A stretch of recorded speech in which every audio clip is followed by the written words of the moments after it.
Hello students, my name is Mr. Harshal Nizkar and we are studying the subject of basic human rights and this is the lecture number 25. Alright, so let's look at our syllabus. So from syllabus, we have already covered the first two units, that is the basic concepts of uh, BHR subject, alright, in which we have already covered the civil society, then equality, justice, human rights, human values, human duties. Then we studied the contribution of American Bill of Rights. Then we studied this French Revolution. All right. These particular concepts we have already covered in unit 1. Then we in unit 2 we have already covered the concept of society, then religion, culture and their interrelationship. Then we studied the impact of social structure on human behavior. We studied the social structure and its social problems. Then we studied the social communal conflicts. All right. Then we studied rural poverty, unemployment, and issue of bonded laborers. All right. And we also studied some other issues that are present in our Indian society as well. All right. So right now we have already covered the first two units. All right. And from this lecture we will start our third unit, that is the workers and human rights, in which the first point is our migrant workers. So let's get on with that particular concept and we will study what is migrant workers, or we will start with this particular internal migration. All right. And the negligence that has been given to this particular issue in our Indian society. All right. So we will study this concept in this lecture. All right. So let's get on with it. So So we have the data of gross state domestic product, all right, or the capita of each state, and then we have the in-migration rate percentage from the years of 1996 to 2001. So in first graph, we have this particular state domestic product of every state in our India. All right. So the countries like Punjab, Gujarat, Maharashtra, Tamil Nadu, Kerala, these states are the they are having more GDP than other states like Uttar Pradesh, Bihar, Madhya Pradesh, Orissa, Chhattisgarh, Uttarakhand, all right, Assam, all right. So as these states have more GDP than other states, then obviously these particular states, they also have the more opportunities for work also, and they also have the more, more money for the same labor work that has been carried out in every state. All right. So that is why we have also the migration rate graph, in which we can simply see like the states like Punjab, Gujarat, Maharashtra, Karnataka, Arunachal Pradesh. These are the more in migrated states, in which almost 6.2 to 25.7 percentage migration has been happening over the period of time. And the states like Uttar Pradesh, Bihar, Orissa, Andhra Pradesh, Tamil Nadu, these are the states where these particular people are migrating to the more GDP states. All right. So this is the most notable thing here. That is the states like Punjab, Gujarat, Maharashtra, Karnataka, West Bengal. These are the states where there are more opportunities for work, and the states like Uttar Pradesh, Bihar, these are the less developed states. That is why the migration is happening over the years from these poor states to the states like Punjab, Gujarat, Maharashtra, which are having the more GDP from compared to the other states. All right. So that is the particular statistics that is saying about the migration that is happening inside our country. All right. And in this lecture we will only focus on the internal migration that has been happening over the period of years. All right. So this was the statistics. Then we will move on to the concept of internal migrants in the Indian society. All right. So basically, the internal migrants are those who move within the national boundaries, and they are several times more significant in terms of the numbers involved compared to those who move across the countries. All right. So the number of internal migrants, it has been very much more in proportion to compare to the international migration. All right. And the number of those who moved across the major zonal demarcations within their countries was nearly 4 times larger than those who moved internationally. India's total population, as recorded in the recent concluded census on 2011, it stands at 1.21 billion. And internal migrants in India constitute a largest population, that is 309 million internal migrants, or 30% of the total population. So that is the notable thing, which is 309 people of our country, that is the 30% of total population, it migrates over the period of time. All right. Which means approximately 3 out of every 10 Indians are internal migrants. Women constitute an overwhelming majority of migrants, that is 70.7% of internal migrants are women. Marriage is the most prominent reason for migrating, given by the women respondents. About 30% of internal migrants in India belong to the youth category in the age of years of 15 to 29. All right. While the child migrants are estimated at approximately 15 million number. All right. So that is the statistics of our internal migration. The lead source states that internal migrants include Uttar Pradesh, Bihar, Rajasthan, Madhya Pradesh, Andhra Pradesh, Chhattisgarh, Jharkhand, Odisha, Uttarakhand, and Tamil Nadu, whereas the key destination areas are Delhi, Maharashtra, Gujarat, Haryana, Punjab, and Karnataka. So, particularly this statement we have studied in the earlier slide. All right.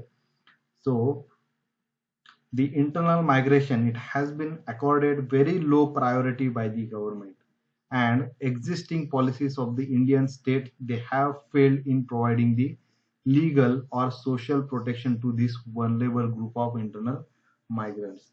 This can be attributed in part to a serious data gap on the extent, nature, and magnitude of internal migration. The intensity of migration, it is expected to increase in the future as a response to the economic crisis, political instability, and global environmental change. In particular, global environmental change, especially climate change impacts, will directly affect the population mobility. Estimate indicates that by 2050, 200 million people worldwide may become permanently displaced due to the environmental factors such as sea level rise, floods, or more intense droughts, and other climate driven changes. All right, so that is the issue that has been risen due to the internal migration or the international migration, we can say. In such a scenario, migration should be seen as an appropriate and manageable adoption strategy to cope up with the environmental or socio-economic or political stress. There is an urgency needed to develop a governance system for internal migration in India. That is, there should be a dedicated system of institutions, legal frameworks, mechanisms, and practices aimed at supporting internal migration and protecting the internal migrants. Issues of internal migration need to be addressed in a comprehensive and focused manner, and they should be mainstreamed into the national development planning and policy documents. So that is the particular issue regarding the internal migrants. All right.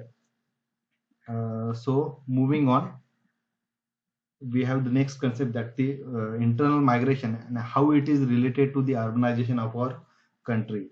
So basically, the India's urban population, it has increased from about 286 million in 2001 to 377 million in 2011. So in 2001, the urban population was about 286 million, and in 2011 it was rise up to 377 million, and it is expected to increase to 600 million out of total population of 1.4 billion by the year of 2030. According to the data taken from Census of India 2011 and Planning Commission 2011, see, this data is taken from the Census of India and the Planning Commission 2011. All right. For the first time since independence, urban population growth, that was at 91 million at independence, and it has exceeded rural population growth, that is 90.5 million within the last decade. Right. So the internal migrants constitute about one third of India's urban population, and this proportion has been increasing from 31.6% in 1983 to 33% in 1999 and to 35% in 2008. The increase in migration rate to urban areas, it has primarily occurred due to the increase in migration rate of females, which has been rising from the 38.2% in 1993 to 41.8% in 1999 to 45.6% in 2007. All right, so that was the statistics for the women migration in India. Employment related reasons for migration of males, it is increased from 42% in 1993 to 52% in 1999, and which is also again increased to 56% in 2007. This shows that the increasing importance of employment related migration to urban areas. Internal migrants are thus key actors of prosperous cities, boosting economic activities and economic wealth of the urban population. All right, so we have this particular graph here.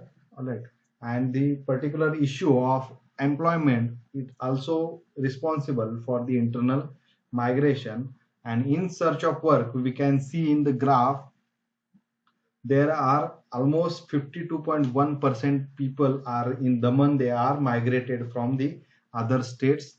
Then in Mumbai suburban areas and Mumbai itself, we have almost 64% people are migrated from the other parts of our country.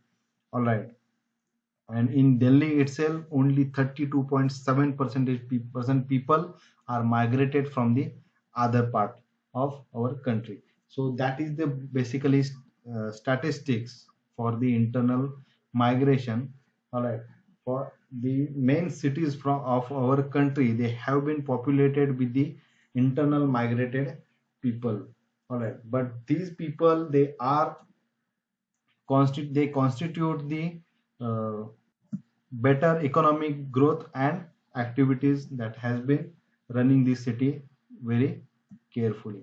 All right, so that is the basically urbanization concept, and basically internal migration is the reason for the better urbanization of our cities. All right, then we have what challenges are in front of the internal migration.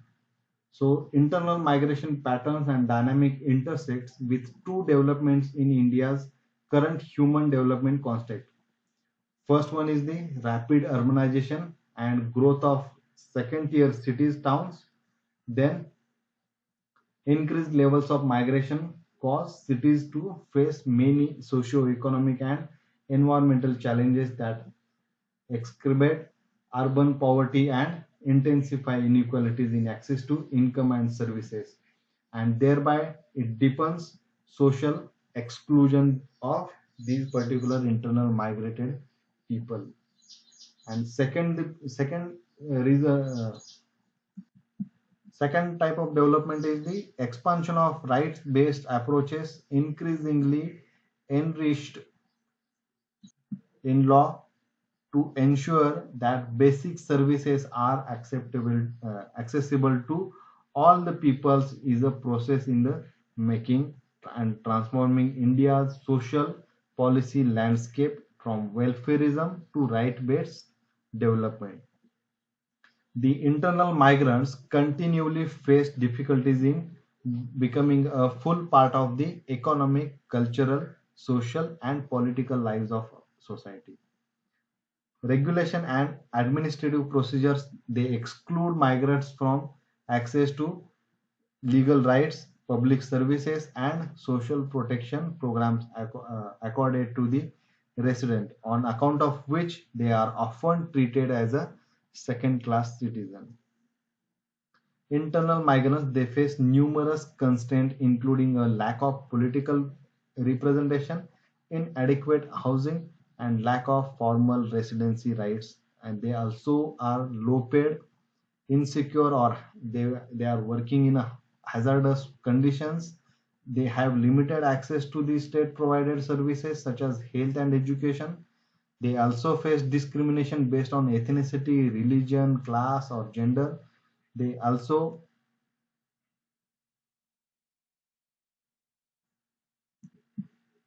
They also face extreme vulnerability of women and children migrants to trafficking and sex exploitation. The internal migrants, especially seasonal and circular migrants, they constitute a floating population as they alternate between living at their source and destination locations. And in turn, they lose access to the social protection benefits linked to the place of residence. So these are the challenges in front of the migrated people. They obviously feel treated as the second class citizens, as they have been migrated from the one place or their home place to the new location. And the people at the new location, they always treat these migrated people as the second class citizens. All right, and they also face numerous constraints, like they do not have the equal political representation. They have inadequate housing. They work in hazardous conditions. All right, so these are the issues in front of the internal migrated people. So basically, these issues, they have to get addressed by the government of our society.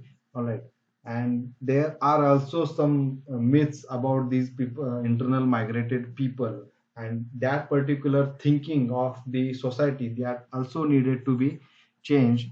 Uh, and we will study these particular myths that have been present in our Indian society. So let's get on with the internal migrants as facts and myths.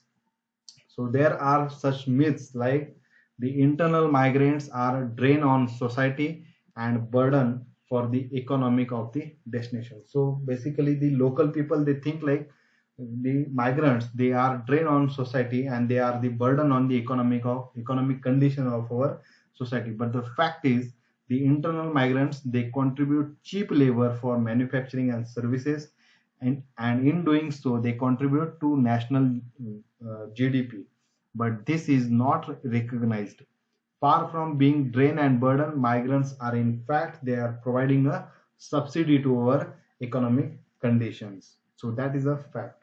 Also, we have a myth like the internal migrants, they steal jobs from the local population. That is the biggest myth that has been present in our Indian society, that the local people, they think that the internal migrant or the migrant people, they steal jobs from them. All right, but the fact is, the poor migrants typically do the 3D jobs, that is the dirty, dangerous, and degraded jobs, like, and particular these jobs they which locals do not want to do, and this is different to stealing the jobs. That is a fact. Also we have a myth like internal migration can be stopped. So that is also a biggest myth, that internal migration can be stopped, but the fact is migration and urbanization are an integral part of economic development and societal transformation, and historical experience has shown that it cannot be stopped. So basically, migration and urbanization are the two sides of a coin. That is why migration cannot be stopped in our society.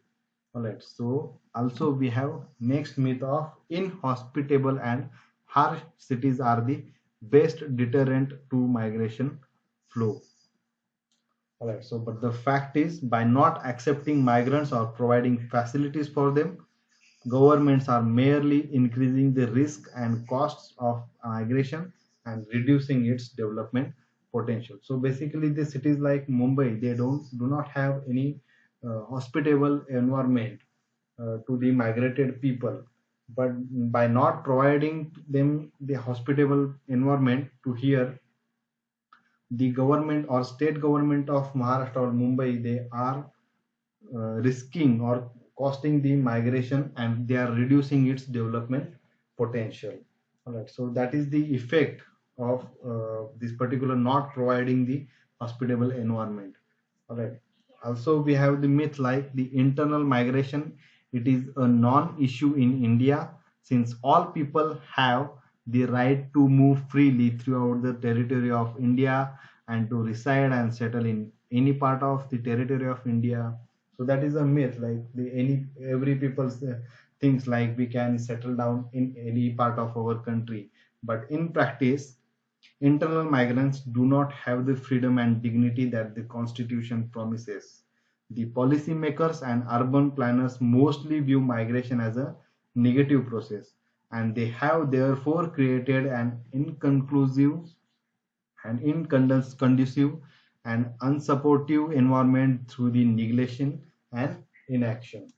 So that is a fact. The policymakers or the urban planners, they do not give much attention to the issues of internal migrants, and they think the this particular issue of internal migration has a negative impact on the economical condition. But as uh, from the years we have been studying this particular issue, it has been proved that the internal migration is necessary for the economic development. Also, we have a myth like women's migration is mostly for marriage and association reasons. All right. So this is a myth about the women, but the fact is the design of the census and NSSO data surveys, it enable respondents to give only a single reason for migration. Though marriage is reported by women as the most prominent reason for migration, women's labor migration and economic contribution remain adequately captured owing to this mono-casual approach. This has contributed towards the undercounting of women's migration for employment. So basically, women they migrate for many reasons, but this particular surveys they do not include that part for the women surveys. All right. So that is why there is a myth like women they migrate for the only purpose of marriage. So they can be they could have been migrated for the employment issues, or many there are reasons for the women migration, but it has not been considered in on any basis. All right, so that were the facts and myths for the regarded to the internal migrants. All right, so we have this particular studied these issues of internal migrant people, but there are also benefits of internal migrants if they are included in our society. So let's study about these particular benefits. The UNESCO, the Universal Declaration on Cultural Diversity in 2001, it stated that in our increasingly diverse societies, it is essential to ensure harmonious interaction among people and groups with plural, varied and dynamic cultural identities as well as their willingness to live together. Policies for inclusion and participation of all citizens are guarantees of social cohesion, the vitality of civil society and peace. So that was from UNESCO. So let's understand this particular sentence. So the internal migration, it is an integral part of development, and cities are important destination for the internal migrants. The rising contribution of cities to India's GDP would not be possible without migration and migrant workers. Some of the important sectors in which migrants work include construction, brick-kiln, salt pans, carpet and embroidery, commercial and plantation agriculture, and variety of jobs in urban informal sectors such as vendors, hawkers, rickshaw pullers, daily wage workers, and domestic work. So basically, these people, they contribute to the economic growth of our country. Many positive impacts of migration remain unrecognized. The migrants are indispensable and yet they are invisible key actors in our socially dynamic and culturally innovative and economically prosperous societies. An independent study examining this particular economic contribution of circular migrants based on major migrant employing sector in India, they revealed that they contribute 10% to the national GDP. In particular, women migrant economic economic contribution at the destination, it remains unacknowledged at all, despite the fact they shouldered the double burden of livelihood. So basically, the migrants, they contribute 10% of our national GDP. Also, the women migrants contribution, it has not been acknowledged at all, despite they share the burden of our families, and they also work shoulder to shoulder to all the men also. The migrants, they bring back to social source locations a variety of skills, innovations and knowledge known as the social remittances, including changes in tastes, perceptions and attitudes, such as for example a lack of acceptance of poor employment conditions, low wages and semi-feudal labor relationships, and they have improved the knowledge and awareness about the workers' right. So basically, internal migration, it is responsible for the awareness of the workers' rights. All right. The migration, it may provide an opportunity to escape caste divisions and restrictive social norms and work with dignity and freedom at the destination. So migration, it may provide a opportunity to eradicate this particular discrimination based on the caste caste or any religion system. All right.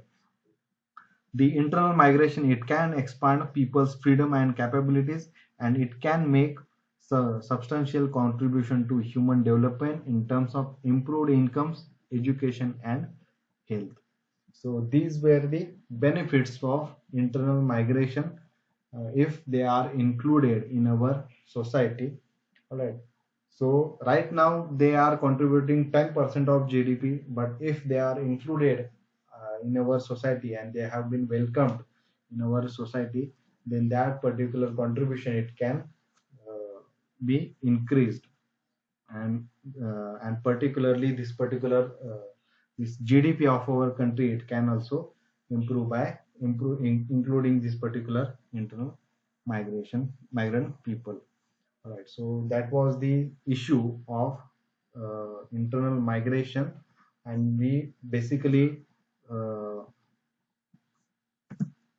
right now just introduced this issue of internal migration. All right, in the next lecture we will study this particular social inclusion of Indian internal migrant people. All right. So for this lecture, we will stop here. If you have any doubt regarding this particular internal uh, migration concept, you can comment down below this section. All right. Thank you for listening lecture.